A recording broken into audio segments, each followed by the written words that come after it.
पश्चिम महाराष्ट्र म्हटलं की आपल्या डोळ्यासमोर येते ती म्हणजे ऊसाची शेती। मात्र या ऊस शेतीला बगल देत पाटण तालुक्यातील एका दुर्गम भागात फुलवली आहे आंब्याची यशस्वी शेती। उत्तम नियोजन आणि घेतलेल्या मेहनतीच्या जोरावर हापूस आंब्याची यशस्वी शेती केली आहे। मणदुरे गावातील माजी सैनिक असलेले प्रगतशील शेतकरी अमृतराव पाटणकर यांनी। पाहुयात या शेतकऱ्याची यशोगाथा।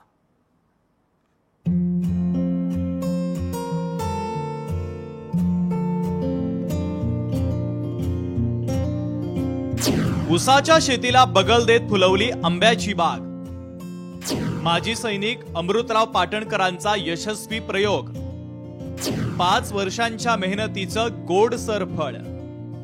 सह्याद्रीच्या कुशीत वसलेलं पाटण तालुक्यातील हे मंदुरे गाव। या गावात पारंपरिक भात, नाचणी, ऊस यासारखी पिकं घेतली जातात। जेमतेम 700 ते 800 इतकी लोकसंख्या असलेल्या याच गावातील माजी सैनिक अमृतराव पाटणकर यांची वडिलोपार्जित 2 एकर शेती आहे। सैन्य दलातून निवृत्त होत गावी उत्तम शेती करण्याचा ध्यास त्यांनी घेतला आणि घराजवळच असलेल्या या शेतीमध्ये त्यांनी पारंपरिक शेतीला बगल देत आधुनिक पद्धतीनं सेंद्रिय आंब्याची शेती करायचं ठरवलं। त्यासाठी त्यांनी प्रथम रत्नागिरी जिल्ह्यातील दापोली कृषी विद्यापीठातून 100 रत्नागिरी हापूस आंब्याची झाडं आणली। त्यांना 30 बाय 30 फूट अंतरावर 2 बाय 3 खड्डे काढले।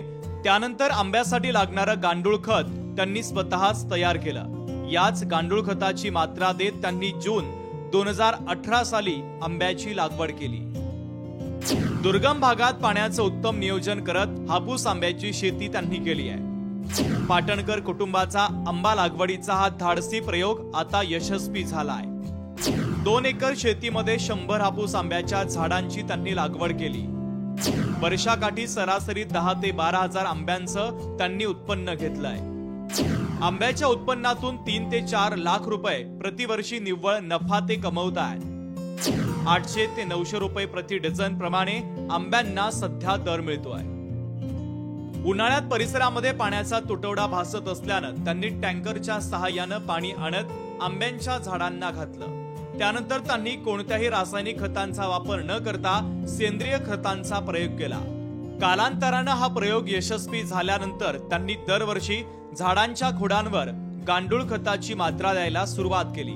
तब्बल 5 वर्षांनंतर झाडांनी फळं धरली आणि हळूहळू ही फळं विक्रीलायक झालेली आहे। पहिल्या 2 वर्षी त्यांना त्यातून घरगुती खाण्या इतपतच आंब्याची फळं मिळाली। मात्र झाड परिपक्व झाल्यानंतर त्यांना 100 आंब्याच्या झाडातून 10,000 ते 12,000 आंब्याची फळं मिळू लागली आहे। या फळांना बाजारात चांगली मागणी देखील उपलब्ध आहे।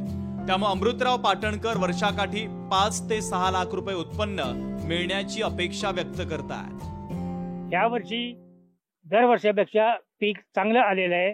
त्याच्यामुळे मार्केटमध्ये बाजारमध्ये भाव बी चांगला मिळाला। हा आंबा रत्नागिरी हापूसच आहे आणि त्याची इकडं आमच्या गावाकडे उत्पत्ती केलेली आहे।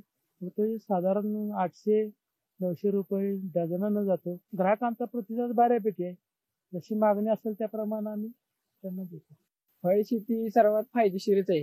7-8 वर्ष त्यासाठी कष्ट घ्यायचं, पण त्यातून आपल्याला वर्षभरासाठी 4-5 लाखाचा जोडधंदा म्हणून योग्य आणि यशस्वीरित्या उत्पादन भेटतंय। सध्या वाढत्या रासायनिक खतांमुळे असंख्य पद्धतीचे आजार निर्माण होत असल्याची चर्चा आहे। अशामध्येच सेंद्रिय खताचा केलेला यशस्वी प्रयोग हा फायदेशीर असून शेतकऱ्यांनी इतर शेती सोबतच फळांची शेती केली तर चांगलं उत्पन्न मिळू शकतं हे दाखवून दिलंय ते पाटण तालुक्यातील माजी सैनिक असलेले प्रगतशील शेतकरी अमृतराव पाटणकर यांनी।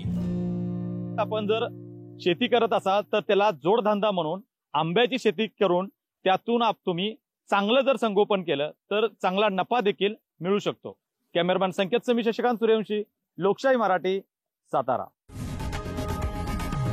लोकशाही मराठी ऐका, पहा, जागरूक रहा।